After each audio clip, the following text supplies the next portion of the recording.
I'm Chef Frank, this is Protocooks, and today we're making arancini, better known as rice balls. Before we start, I want to remind you to like and subscribe. Chef Frank, what are arancini? In Italian, arancini translates to little oranges, which is a long way of saying they're rice balls. Makes sense, right? Basically what the Italians are saying is a good arancini should look like a small orange.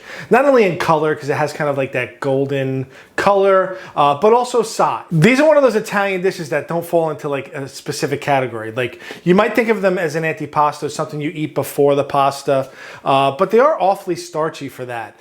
So what you'll see mostly in Italy, especially in southern Italy, these are eaten as a street food or a snack. Growing up, my grandmother would make these for holidays.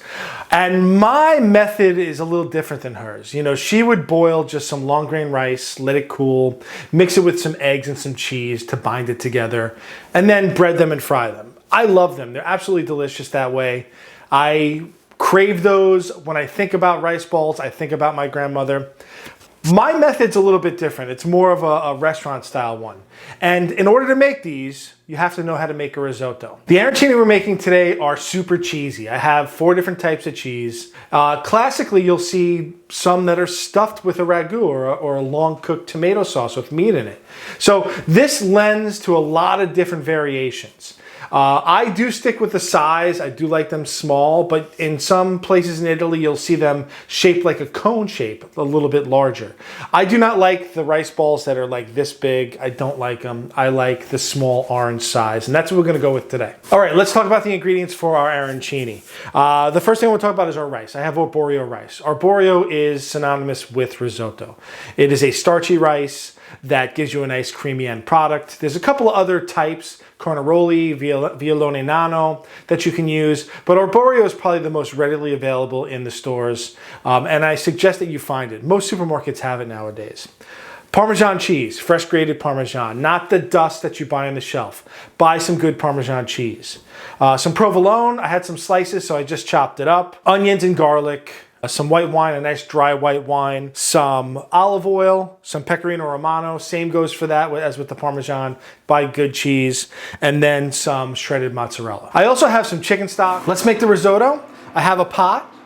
I'm gonna add some of my oil to the pot. Some of it, I'm gonna add all my oil. Who am I kidding?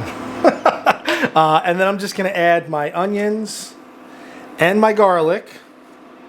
And I'm gonna cook these off without any color, so I'm just gonna sweat them out. We're just cooking our onions and garlic until they're fragrant and they start to get translucent.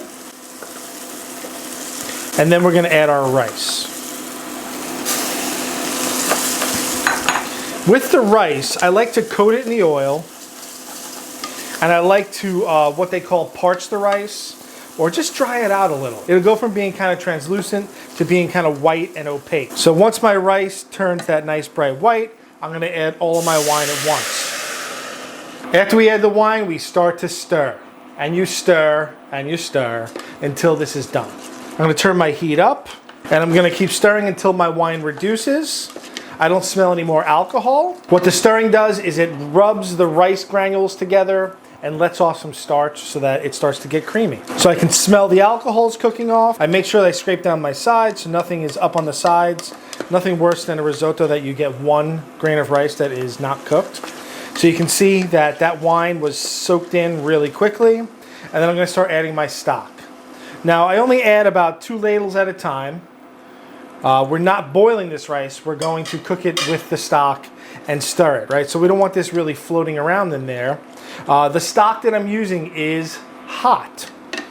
If you don't use hot stock, your rice is gonna sit in cold stock until it comes to a boil, and you're not gonna get that nice creamy texture. And we stir. I'm gonna hit this with a little more salt, just a couple of pinches, because when the stock's getting absorbed into the rice, we want that stock to be seasoned. And we just stir. And we do this for about the next 20 minutes. Once the stock is absorbed, we'll add more.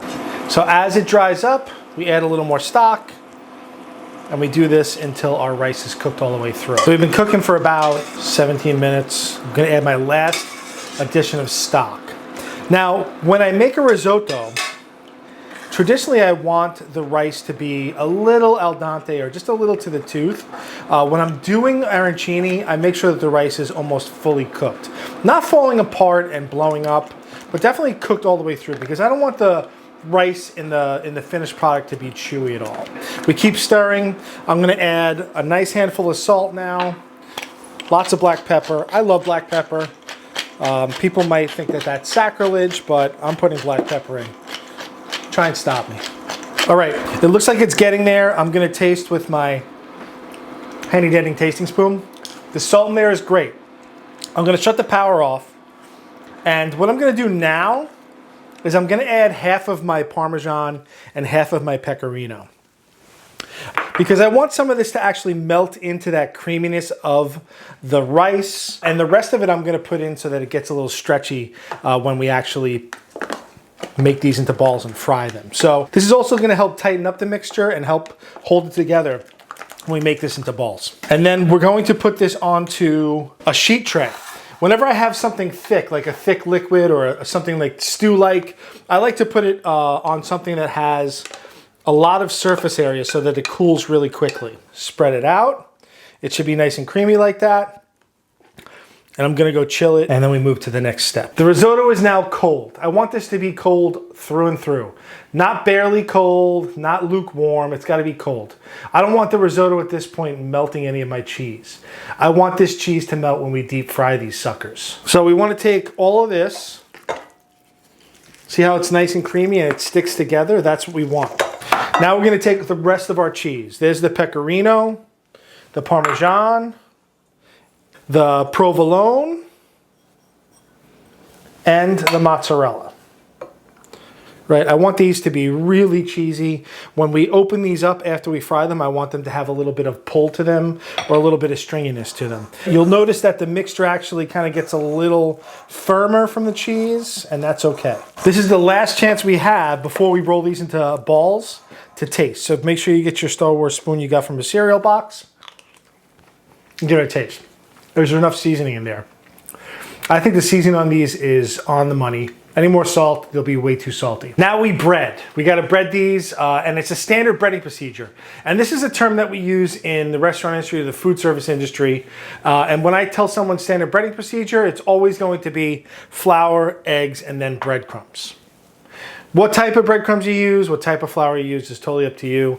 But for the most part, standard breading procedure, flour, eggs, breadcrumbs. I am using just plain Italian breadcrumbs. You can use panko for this, but I don't like panko for this because the crumbs are really big and they leave lots of gaps in this. So I don't really want panko, I want a plain Italian breadcrumbs. No seasoning, no herbs in this, just plain Italian breadcrumbs. Plain Italian breadcrumbs, okay? But what I'm gonna do first is crack my eggs. Right? Get those beat up really well. Then we're going to ball up our rice balls. And I have used this many times before in other videos. This is a ice cream scoop. This is a number 30 ice cream scoop. I think it's about an ounce, ounce and a half. I use this for meatballs. I think this is a good size. This makes our arancini bite size. So what I'm gonna do with this is take a scoop and then drop it in my flour. Take a scoop, scrape it along the edge. Not only does it make this a little cleaner and neater, it gives us almost a perfect portion. Each ball will be pretty much the same size. It also goes a lot quicker this way too. Then I give it a shake, right? So let me move some of this out of the way. Like I said, this is gonna make a little bit of a mess. And once the balls are coated in the flour, I reshape slightly so they're nice and round. Make sure they're coated with no lumps of flour on the outside. We want a very light coating of flour on these. Give it a shake. My hands pretty much stay dry the whole time. Usually with this, you do a wet hand and a dry hand. But what's taking place in my wet hand is this spider. So I can take the egg mixture and I can roll it around with the spider. And instead of getting my hands in there, I just take it, shake these off, make sure they're coated really well, and dump into my breadcrumb mixture.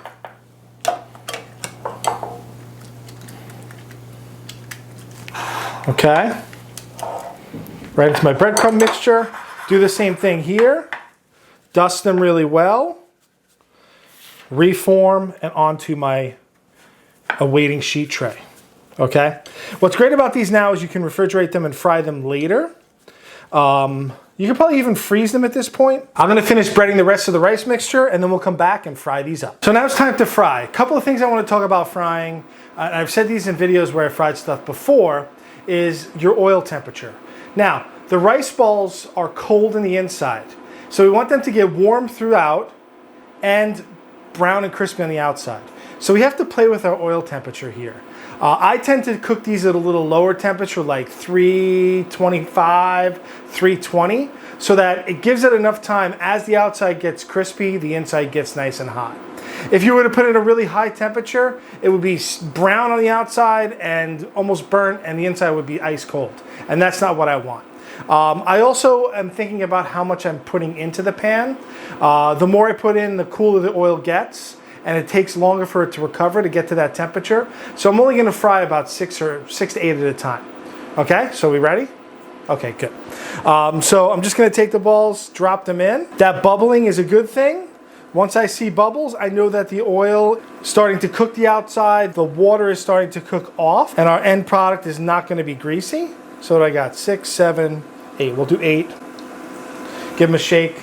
I have a spider to scoop these out. I'm probably gonna turn them once. I also have a drain board, which is just either paper towels or napkins, just to drain off any excess fat. A little bit of salt, just in case I need to season the top up. And now we just let them fry. They're gonna go a little slower than your traditional fried items. I want these to go a little slower because I want the inside to be nice and hot. You might get 1 or 2 that the cheese starts to leak out. That's not a problem. That cheese gets nice and crisp and delicious. All right, they're ready to go. Let's take them out. And this is what I'm talking about as far as color. If you look at the color, these are really cheesy. I might have gone overboard with the cheese, which I guess it's a good thing. They're not super dark. They do look like little oranges. Waited for my oil to come back up to temperature, which I said is about 325. Drop it in the next batch. Give them a good shake so that they don't stick to the bottom.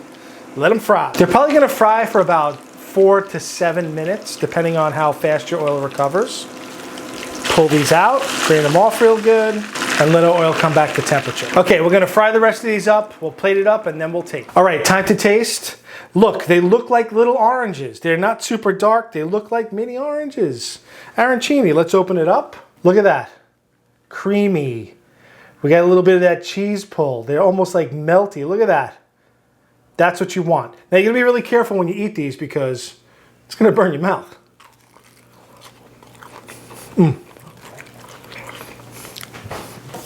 Oh man. They're creamy, they're cheesy, they're kind of melty. They're not like stiff in the inside. They're very like flowy, for lack of a better term, and delicious. You gotta try these at home. And that's my arancini. I hope you enjoyed this video. If you did, give us a thumbs up, a like, and subscribe. Hit the little bell to get notified when we have a new video. We have merch in the link down below. Need Salt t-shirts, mugs, totes. I want to thank our patrons on Patreon for supporting us. We really appreciate the support. We have a P.O. box down below if you want to send us anything. And that's it. Arancini. I'm Chef Frank. This is Protocooks. Have a good one.